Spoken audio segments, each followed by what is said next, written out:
வாயை பூத்திட்டு இருக்கணுமா? ப்ரெஸ் மீட்டில் திடீரென டென்ஷனான சசிகலா, அப்படி என்னதான் நடந்தது?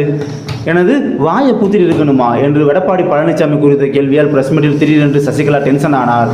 முன்னாள் முதல்வர் ஜெயலலிதாவின் தோழியாக அறியப்படும் சசிகலா சொத்து குவிப்பு வழக்கில் சிறைக்கு சென்றார்.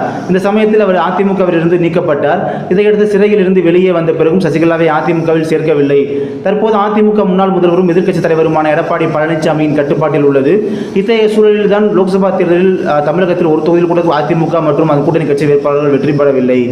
இது எடப்பாடி பழனிசாமி உட்பட அதிமுக நிர்வாகிகளுக்கு சோகத்தை ஏற்படுத்தியுள்ளது. இதற்கிடையே தான் நடைபெற்ற உள்ள விக்கிரவாண்டி சட்டசபை தேர்தலில் போட்டியிடப் போவதில்லை என்று அதிமுக அறிவித்துள்ளது.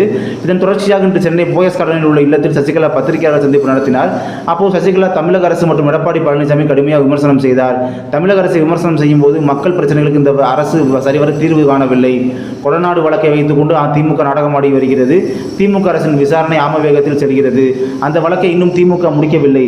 அதன் பின்னணி பற்றி பத்திரிகையாளர்கள் தான் கேட்க வேண்டும். மேலும் தேர்தலுக்கு தேர்தல் கொடநாடு வழக்கு என்று வருகிறது. அதனை பொறுப்புள்ள முதலமைச்சர் தான் சொல்கிறார்.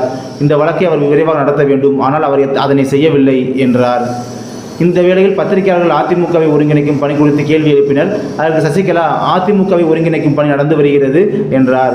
இதையடுத்து கட்சிக்கு சம்பந்தமில்லாதவர்கள் எல்லாம் அதிமுக பற்றி பேசக்கூடாது என எடப்பாடி பழனிசாமி கூறியுள்ளாரே இன்னொரு பத்திரிகையாளர் கேட்டார். அதுக்கு சசிகலா, அவர் பேசினா நான் சும்மா வாயை பொத்திக்கிட்டு உட்கார்ந்து இருக்க வேண்டுமா என பதில் கேள்வி எழுப்பினார்.